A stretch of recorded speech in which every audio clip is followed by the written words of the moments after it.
नुआ कोविड रणनीति अर्थात देश में कोरोनार जो स्थिति बिगुड़ी ताकू नहीं सजाड़ार प्रयास चली देश में रेकर्ड संख्यक कोरोना संक्रमित चिन्हट होता बेले आज मुख्यमंत्री सहित प्रधानमंत्री नरेंद्र मोदी स्थिति समीक्षा कर वीडियो कॉन्फ्रेंसिंग रे विभिन्न राज्य और केंद्र शासित अंचल मुख्यमंत्री सहित प्रधानमंत्री मोदी आलोचना कर संक्रमण रोकवाई कड़ा पदक्षेप ने कोविड गाइडलाइन को आहुरी कड़ाकड़ी पालन करा टीकाकरण उपर गुरुत्व दि जाउछि।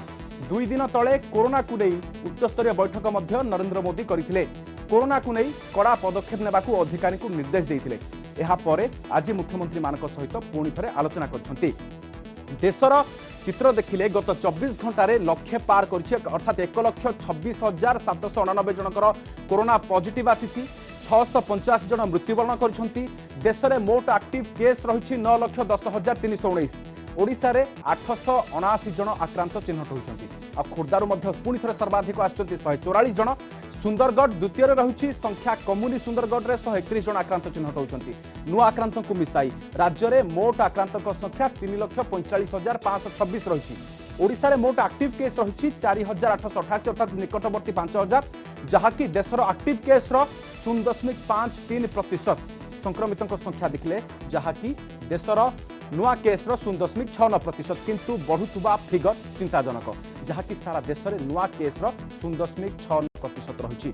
अधिक आलोचना करने बाबद डाक्टर भारत पाणिग्राही पूर्वतन निर्देशक कैपिटल हॉस्पिटल आम जोड़ी है डाक्टर पाणिग्राही स्वागत करुछु आलोचना को। आज पीएमसीएम को आलोचना एइथिपाई जे पुणी थे 2 दिन पूर्व आलोचना होइतिला आज कोविड रो स्थिति एवं किछि कड़ा पदक्षेप निया जिवो टीकाकरण उपर गुरुत्व दिया जिवो पीएमसीएम को आलोचना रू कि भଳି देखुचंती। हाँ बर्तमान आज तो चली बर्तमान प्राइम मिनिस्टर चीफ मिनिस्टर संगे चली कि बर्तमान देख बर्तमान भारत ओडिशार सिस्टम देखिले निश्चय गोटे उद्वेगजनक कहीं भारत जो प्रकार रेट बढ़ी चली से रेट बढ़ी तेणु बर्तमान एत शीघ्र शीघ्र बढ़ी चली तेणु बर्तमान आमर न्यू भारिएंट देखा देछि भारत ये वेरिएंट कह एंड जो वेरिएंट इनफेक्ट शक्ति डेफिनेटली पूर्व जो आम अपेक्षा बहुत बेसी ना एत शीघ्र बढ़ता नहीं ओडिशा आमको बर्तमान चिंताजनक उद्वेगजनक स्थिति आसानी आगुरी देखुली बॉर्डर रे से डिस्ट्रिक्ट बर्तमान तो प्राय प्रत्येक जिले में संक्रमण डाक्टर पाणिग्राही गत किछि दिन आमे देखुछु जे 50,000 जतेबेले पार कला बहुत चिंता प्रकट करबा आरंभ कराथिला सबुठी चर्चा थिला जे पुणी थरे काले कड़ाकड़ी नियम हेबो कि किंतु 1,26,000 गत 24 घंटा रे फिगर एई जो माने चली संक्रमण हार बहुत बेसी गत स्ट्रेन अपेक्षा एई स्ट्रेन तेणु आमको आहरी सतर्क रहा पड़ो बर्तमान आम जदि मारिबा मास्क पिंधिबानी मास्क पिंधिले भी गोटे धर्म को आचार भाया खाली मास्क खोल चलवा हमको बहुत हैरान हवा पड़ो बहुत कष्ट हो जाए। ओके नुआ कोविड रणनीति अर्थात आमर जो टाइटल सर आज पीएमसीएम को आलोचना रू कोन आपण बारुचंती ये नंबर 1 है जे हम पाखे अछि कोन आम पाखे आमे केवल जो मास्क लोगों को दूरे नंबर 1 और टीकाकरण टिके अटकेबे आपन को प्रधानमंत्री नरेंद्र मोदी प्रतिक्रिया आसुची सुनिने बाबद रे कोई रणनीति बनाने में वो उपकारक होंगे। अभी यहाँ जो भारत सरकार की तरफ से स्वास्थ्य सचिव की तरफ से प्रेजेंटेशन रखा गया उससे भी स्पष्ट है कि एक बार फिर चुनौतीपूर्ण स्थिति बन रही है। कुछ राज्यों में स्थिति ज्यादा चिंताजनक है। ऐसे में गवर्नेंस सिस्टम में सुधार ये बहुत आवश्यक है। ये मैं समझ सकता हूं कि साल भर की इस लड़ाई के कारण व्यवस्था में भी थकान आ सकती है, ढीलापन भी आ सकता है, लेकिन ये 2-3 सप्ताह और अगर हम टाइट करें और अदर गवर्नर्स को बड़ा मजबूत करें, इस पर हमने बल देना चाहिए। साथियों, आज की समीक्षा में कुछ बातें हमारे सामने स्पष्ट है। और उन पर हमें विशेष ध्यान देने की जरूरत है। पहला, देश फर्स्ट वेव के समय की पीक को क्रॉस कर चुका है और इस बार के ग्रोथ रेट में पहले से भी ज्यादा तेज है। दूसरा, महाराष्ट्र, छत्तीसगढ़, पंजाब, मध्य प्रदेश, गुजरात समेत कई राज्य फर्स्ट वेव की पीक को भी क्रॉस कर चुके हैं। कुछ और राज्य भी इस ओर तेजी से बढ़ रहे हैं। मैं समझता हूं कि हम सबके लिए एक चिंता का विषय है, सीरियस कंसर्न है। और तीसरा, इस बार लोग पहले की अपेक्षा बहुत अधिक कैजुअल हो गए हैं। अधिकतर राज्यों में प्रशासन भी सुस्त नजर आ रहा है। ऐसे में कोरोना के केसेस की इस अचानक बढ़ोतरी ने मुश्किलें ज्यादा पैदा की है। कोरोना के प्रसार को रोकने के लिए फिर से युद्ध स्तर पर काम करना आवश्यक है। साथियों, इन तमाम चुनौतियों के बावजूद हमारे पास पहले की अपेक्षा बेहतर अनुभव है, पहले की अपेक्षा अच्छे संसाधन है और अब एक वैक्सीन भी हमारे पास है। जन भागीदारी के साथ साथ हमारे परिश्रमी डॉक्टर्स और health workers, health care staff ने स्थिति को संभालने में बहुत मदद की और आज भी कर रहे हैं। आप सभी में अपने पहले के अनुभवों का प्रभावी ढंग से उपयोग अपेक्षित है।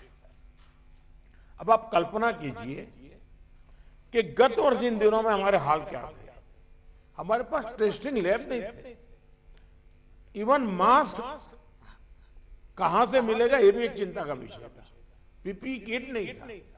और उस समय हमारे लिए बचने का एकमात्र साधन बचा था लॉकडाउन, ताकि हम व्यवस्थाओं को एकदम से जितना तेजी से बढ़ा सके और वो हमारी स्ट्रेटेजी काम आई।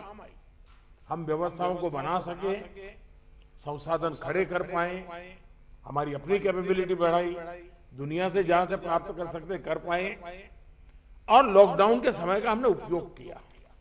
लेकिन आज जो स्थिति है, आज जब हमारे पास सब संसाधन है, तो हमारा बल, और ये हमारे गवर्नेंस की कसौटी है, हमारा बल माइक्रो कंटेनमेंट जोन पर होना चाहिए। छोटे छोटे कंटेनमेंट जोन पे सबसे ज्यादा होना चाहिए। जहां पर रात्रि कर्फ्यू का प्रयोग हो रहा है, वहां मेरा आग्रह है कि उसके लिए शब्द प्रयोग हमेशा करें, कोरोना कर्फ्यू, ताकि कोरोना के प्रति एक सजगता बनी रहे। कुछ लोग ये इंटेलेक्चुअल डिबेट करते हैं कि क्या कोरोना रात को ही आता है। हकीकत में दुनिया ने भी ये रात्रि कर्फ्यू के प्रयोग को स्वीकार किया है, क्योंकि हर व्यक्ति को कर्फ्यू समय होता है तो याद आता है कि हाँ, मैं कोरोना काल में जी रहा हूं और बाकी जीवन व्यवस्थाओं को कम से कम प्रभाव होता है। हाँ, अच्छा होगा कि हम कोरोना कर्फ्यू रात को 9 बजे शुरू करें या रात को 10 बजे शुरू करें और सुबह 5-6 बजे तक चलाएं, ताकि बाकी व्यवस्थाओं को प्रभाव ज्यादा न हो। और इसलिए उसको कोरोना कर्फ्यू के नाम से ही प्रचलित करें। और कोरोना कर्फ्यू एक प्रकार से लोगों को एजुकेट करने के लिए काम आ रहा है, अवेयरनेस के लिए काम आ रहा है, तो हमने इसके तरफ ध्यान देने के। लेकिन मैंने पहले कहा, अब हमारे पास व्यवस्थाएं इतनी हो चुकी हैं, माइक्रो कंटेनमेंट जोन, उसी पर बल दीजिए, आपको अच्छे परिणाम मिलेंगे। हाँ, उसमें जरा सरकार को थोड़ी मेहनत ज्यादा पड़ती है, गवर्नेंस को टाइट रखना पड़ता है, हर चीज को माइन्यूटली ऑब्जर्व करना पड़ता है, लेकिन ये मेहनत रंग लाएगी, ये मुझ पर विश्वास कीजिए। दूसरी बात है, हमने पिछली बार कोविड का आंकड़ा 10 लाख एक्टिव केसेस से 1.25 लाख तक नीचे लाकर दिखा दिया था। ये जिस रणनीति पर चलते हुए संभव हुआ वो आज भी उतने ही सटीक है। और मजा देखिए, उस समय सफलता हम ही लोगों ने पाई थी, तब संसाधन भी कम थे।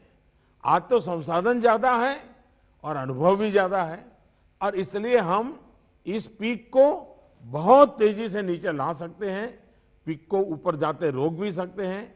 और अनुभव कहता है कि test, track, treat, covid appropriate behaviour और कोविड मैनेजमेंट, इन्हीं चीजों पर हमें बल देना है। और आप देखिए, अब एक विषय ऐसा आया है, मैं आप सभी मुख्यमंत्रियों से आग्रह करता हूं कि आप अपने राज्य की मशीनरी के द्वारा थोड़ा अगर एनालिसिस करें, सर्वे करें, और एक सवाल का जवाब हमें मिल सकता है क्या, मैं इसको सवाल के रूप में कह रहा हूं। होता क्या है कि इन दिनों कोरोना में, ये थोड़ा वेरिफिकेशन का विषय है लेकिन आप भी उसको राज्य में करवा सकते हैं। पहले कोरोना के समय क्या होता था, हल्के फुल्के सिम्टम्स भी लोग डर जाते थे तो तुरंत एक्शन लेते थे। दूसरा, इन दिनों बहुत पेशेंट असिम्टोमेटिक है और उसके कारण उनको लगता है तो ऐसे ही थोड़ा जुकाम हो गया, ऐसा हो गया, कभी कभी तो वो भी नजर नहीं आता, और उसके कारण वो परिवार में पहले की तरह ही जिंदगी जीते हैं और परिणाम स्वरूप पूरा परिवार लपेट जाता है और फिर इंटेंसिटी बढ़ती है। तब हमारे ध्यान आता है जो आज परिवार जो इसमें लपेट में आ रहे हैं, उसका मूल कारण है शुरुआत एसिम्टोमेटिक से होती है और केयरलेस होती है। उसका उपाय क्या है? उसका उपाय है प्रोएक्टिव टेस्टिंग। हम जितना ज्यादा टेस्टिंग करेंगे तो एसिम्टोमेटिक जो पेशेंट होगा वो भी ध्यान में आ जाएगा, तो परिवार में होम क्वारंटाइन वगैरह ढंग से कर लेगा। वो परिवार के साथ जैसे नॉर्मल जिंदगी जीता है वो नहीं जिएगा, और इसलिए पूरा परिवार जो आज सब लपेट में आ जाता है उसको हम बचा सकते हैं। और इसलिए हम अभी चर्चा जितनी वैक्सीन की करते हैं उससे ज्यादा चर्चा हमें टेस्टिंग की करने की जरूरत है, बल टेस्टिंग पर देने की जरूरत है। और हमने सामने से टेस्टिंग के लिए जाना है, उसको तकलीफ हो और फिर टेस्टिंग करने के लिए आए और फिर उसको पॉजिटिव नेगेटिव मिल जाए, और वो मैं समझता हूं क्रम हमारे लिए थोड़ा बदलना पड़ेगा। हमारे पास वायरस को कंटेन करने के लिए एक अहम तरीका है कि हम ह्यूमन होस्ट को कंटेन करें। मैंने पहले भी कहा था, ये कोरोना एक ऐसी चीज है कि जब तक आप उसको लेकर के नहीं आओगे घर में नहीं आता है, और इसलिए ह्यूमन सोर्स जो है हर एक को हमने जागरूक करना पड़ेगा, उसने नियमों का पालन करना होगा, ये बहुत आवश्यक है। और निश्चित तौर पर इसमें टेस्टिंग और ट्रैकिंग की बहुत बड़ी भूमिका है। हम टेस्टिंग को लाइट न लें, टेस्टिंग को हमें हर राज्य में इतना बढ़ाना होगा कि पॉजिटिव रेट कैसे भी करके 5% के नीचे ला करके रख जाए। और आपको याद होगा, शुरू में जब कोरोना की खबरें आने लगी तो हमारे यहाँ कंपटीशन होने लगी, वो राज्य तो निकम्मा है वहाँ बहुत बढ़ गया, फलाना राज्य बहुत अच्छा कर रहा है, राज्यों की आलोचना करना बड़ा फैशन हो गई थी। तो पहली मीटिंग में मैंने आप सबसे कहा था कि संख्या बढ़ने से आप जरा भी चिंता मत कीजिए, उसके कारण आपका परफॉर्मेंस बुरा है, प्रेशर में मत रहिए, आप टेस्टिंग पर बल दीजिए। और वो बात मैं आज भी कह रहा हूँ, संख्या ज़्यादा है इसलिए आप गलत कर रहे हैं, ये सोचने की ज़रूरत नहीं है। आप टेस्टिंग ज़्यादा करते हैं, उसके कारण पॉजिटिव केस नज़र आते हैं, लेकिन बाहर निकलने का रास्ता वही है। और जो आलोचना करने वाले हैं, थोड़े दिन आलोचना सुननी पड़ेगी, लेकिन रास्ता तो टेस्टिंग का ही है। टेस्टिंग के कारण आंकड़ा बड़ा आ जाता, आने दीजिए। उसके कारण कोई राज्य अच्छा है, कोई राज्य बुरा है, ऐसा मूल्यांकन का तरीका ठीक नहीं है। और इसलिए मेरा आपका आग्रह है कि इस प्रेशर से बाहर निकल जाइए, टेस्टिंग को बल दीजिए, भले पॉजिटिव केस ज़्यादा आते हैं आने दीजिए, लेकिन उसी का तो हम उपाय कर पाएंगे। और हमारी टारगेट 70%, 70% RT-PCR टेस्ट करने का है। कुछ जगह से मेरे पास खबर आई है, मैंने वेरीफाई नहीं किया है, कि कुछ लोग जो RT-PCR टेस्ट कर रहे हैं उसमें जो सैंपल लेते हैं उसमें बहुत लेथार्जिक है, ऐसे ही मुंह के आगे ही से सैंपल ले लेते हैं।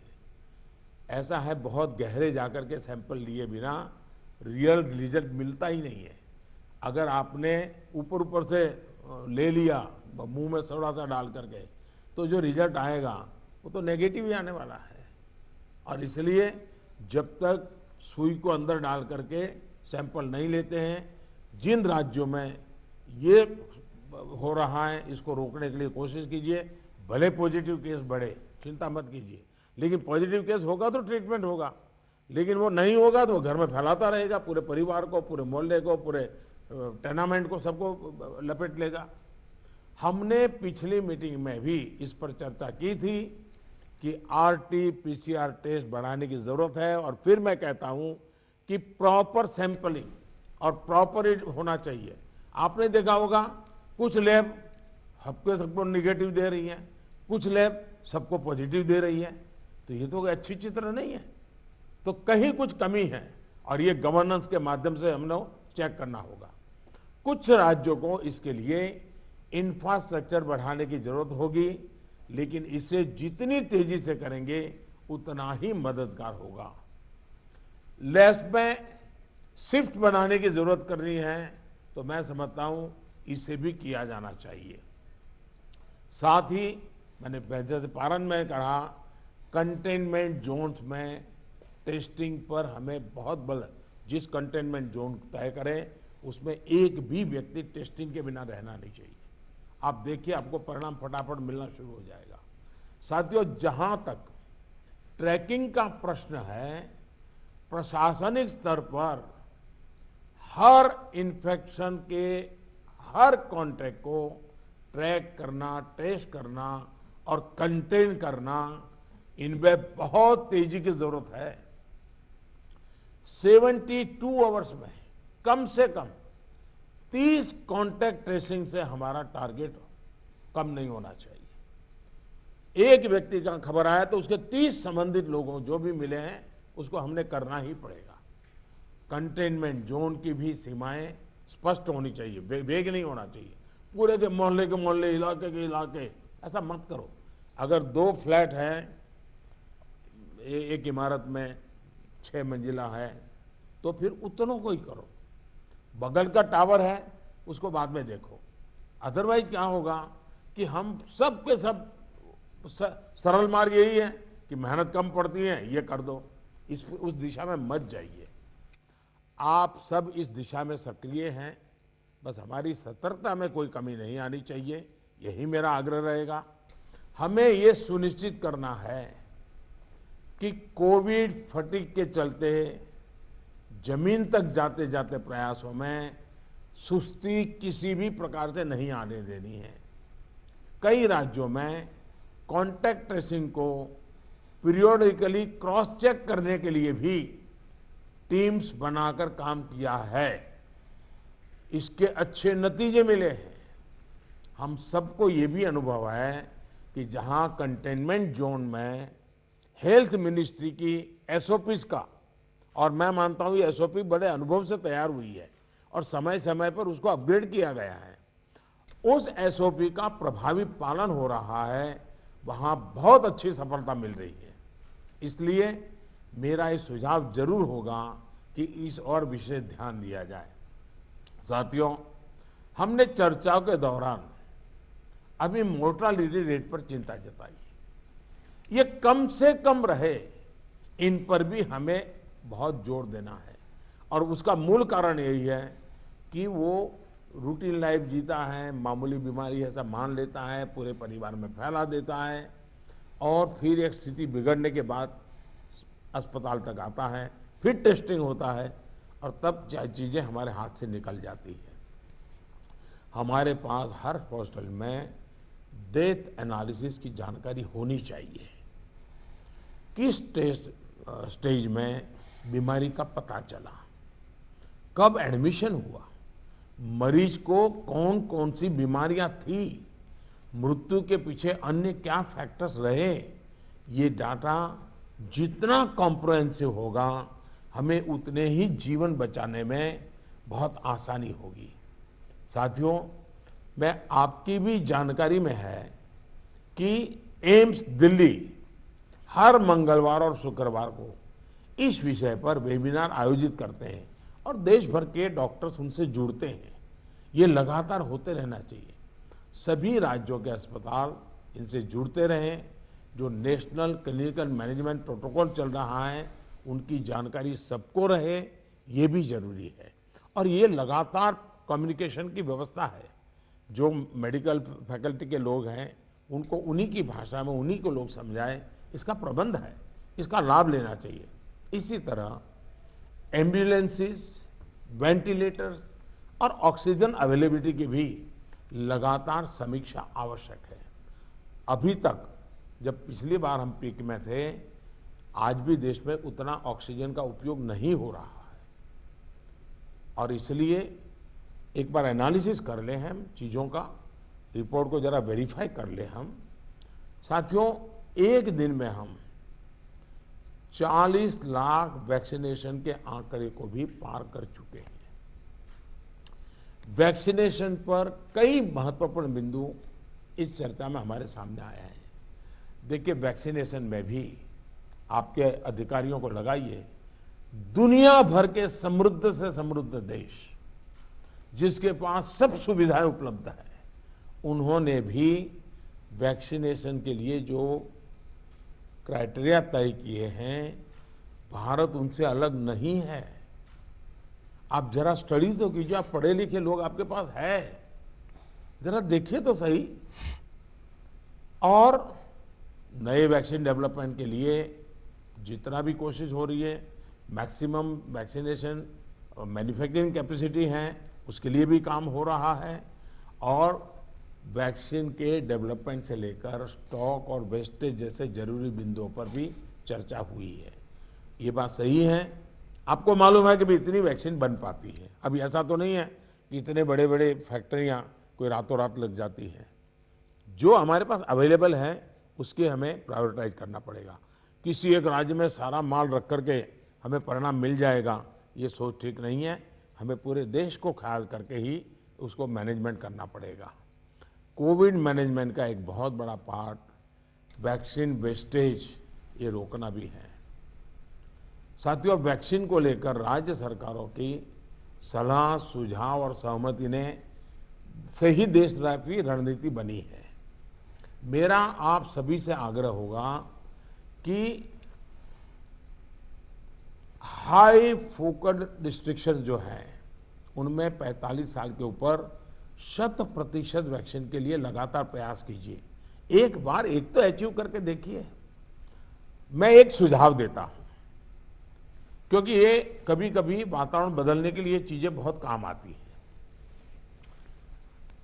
11 अप्रैल ज्योतिबा फुले जी की जन्म जयंती है और 14 अप्रैल बाबा साहब आम्बेडकर जी की जन्म जयंती है। क्या हम 11 अप्रैल से 14 अप्रैल पूरे अपने राज्य में टीका उत्सव मना सकते हैं? एक पूरा वातावरण क्रिएट कर सकते हैं टीका उत्सव का। एक विशेष अभियान चलाकर हम ज्यादा से ज्यादा एलिजिबल लोगों को वैक्सीनेट करें। जीरो वेस्टेज तय करें हम कि इन 4 दिन जो है टीका उत्सव में जीरो वेस्टेज होगा। वो भी हमारी वैक्सीनेशन कैपेसिटी को बढ़ा देगा। हमारी वैक्सीनेशन कैपेसिटी का ऑप्टिमम यूटिलाइजेशन ये हम लोग करें। और इसके लिए अब हमें यदि वैक्सीनेशन केंद्रों की संख्या बढ़ानी है तो उसको भी बढ़ाएं। पहले एक बार देखें कि हम 11 से 14 अप्रैल किस प्रकार से चीजों को मोबिलाइज कर सकते हैं। एक अचीवमेंट का सेटिस्फैक्शन मिलेगा, वातावरण बदलने में बहुत काम आएगा। और मैं भारत सरकार को भी मैंने कहा हुआ है कि जितनी मात्रा में हम वैक्सीनेशन पहुंचा सकते हैं पहुंचाने का प्रयास करें। हमारा प्रयास यही होना चाहिए कि इस टीका उत्सव में हम ज्यादा से ज्यादा लोगों को वैक्सीनेट करें, और वो भी एलिजिबल वर्ग को। मैं देश के युवाओं से भी आग्रह करूंगा कि आप अपने आसपास के भी 45 साल के ऊपर के जो लोग हैं उनको वैक्सीन लगाने के लिए मदद करिए। मेरी नौजवानों से विशेष अपील है, आप हेल्दी हैं, सामर्थ्यवान हैं, आप बहुत कुछ कर सकते हैं, लेकिन अगर मेरा देश का नौजवान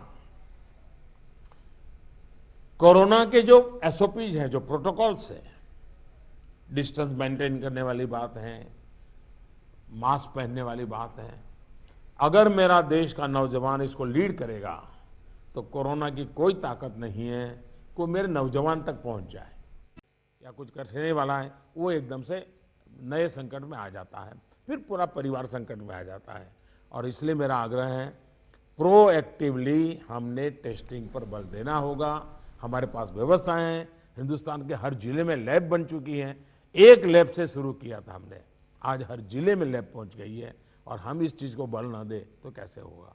इसलिए मेरा आग्रह है, जहां तक राजनीति करना न करने का सवाल है, मैं तो डे वन से देख रहा हूं, भांति भांति के बयानों को झेल रहा हूं, लेकिन मैं कभी मुंह खोलता नहीं हूं, क्योंकि मैं मानता हूं ये हिंदुस्तान के लोगों की सेवा करना पवित्र हमारा जिम्मेवारी है। हमें ईश्वर ने इस समय ये कठिन परिस्थिति में सेवा करने का जिम्मा दिया है, हमने इसको निभाना है। जो राजनीति करना चाहते हैं वो कर ही रहे हैं, उनके लिए मुझे कुछ कहना नहीं है, लेकिन हम सभी मुख्यमंत्री अपने राज्य के सभी दलों को बुला करके, सभी प्रकार के लोगों को साथ रख करके अपने राज्य में स्थिति को बदलने के लिए आगे आएंगे। मुझे पक्का विश्वास है इस संकट को भी हम देखते ही देखते पार करके निकल जाएंगे। फिर एक बार मेरा यही मंत्र है, दवाई भी और कड़ाई भी। ये इस विषय में कोई कॉम्प्रोमाइज मत कीजिए जी। मैंने पिछली बार भी कहा था कि आपको जुकाम की दवा ले ली और बाहर बारिश आ रही, आप कहें मैं छाते का उपयोग नहीं करूंगा, ये नहीं चल सकता है। आपको अगर जुकाम हुआ है, दवाई ली है, ठीक हुए हैं, तो भी अगर बारिश आ रही है तो आपको छाता रखना ही पड़ेगा, रेनकोट पहनना ही पड़ेगा। वैसा ही ये कोरोना एक ऐसी बीमारी है, जैसे हर प्रोटोकॉल में फॉलो करते हैं, इसको भी करना पड़ेगा। और मैं ये कहूंगा कि जैसे हमने पिछली बार कोरोना को नियंत्रित किया था, वैसे ही हम इस बार भी कर लेंगे, मेरा पक्का विश्वास है। और मेरा आप पर भरोसा है, आप अगर इनिशिएटिव लेंगे, चिंता करेंगे और फोकस टेस्टिंग पे कीजिए। वैक्सीनेशन की व्यवस्था एक लंबे कालखंड के लिए है, जो निरंतर चलानी होगी, वो चलाते रहेंगे। आज बल हम इस पर दें, और जो एक टीका उत्सव एक ब्रेक थ्रू करने के लिए तय किया है, उस टीका उत्सव पर हम एक नई सफलता प्राप्त करें। एक नया विश्वास पैदा करने के लिए एक छोटा सा अवसर काम आ सकता है। मैं फिर एक बार आपके सुझावों की प्रतीक्षा करूंगा। बहुत बहुत धन्यवाद। तो आप शुणुले प्रधानमंत्री मोदी को ये संबोधन विभिन्न राज्यर मुख्यमंत्री सहित समीक्षा पर आलोचना पर किभली रही कोविड स्थिति और कौन नुआ कोविड रणनीति आपणा जीव से संपर्क आलोचना चली विभिन्न राज्यर मुख्यमंत्री सहित ओडिशा मुख्यमंत्री नवीन पट्टनायक सामिल होते विभिन्न मुख्यमंत्री विभिन्न प्रकार परामर्श ता परवर्ती समय प्रधानमंत्री मोदी देश को संबोधित करते किभली भाव में दबाई भी कड़ाई भी अर्थात पूर्व दोहराई कथा को पुणी थे आज कहते दबाई भी कड़ाई भी एवं जे पर्यंत वैक्सीन चली किंतु गत थर आम सहित मास्क नथिला, पीपी किट नथिला, वैक्सीन नथिला, तथापि आमे कोरोनार प्रथम पर्याय को आमे जीतिचु किंतु सेकेंड पर्याय जेतेबेले कि द्वितीय वेव चली सारा देश में द्वितीय वेव प्रथम वेव ठू टपी संक्रमण संख्या टपी तेबे ताकू पार करिवार अछि, जीतिबार अछि। सेइथिपाई स्थाने स्थाने मिनी कंटेनमेंट जोन को गुरुत्व दिया।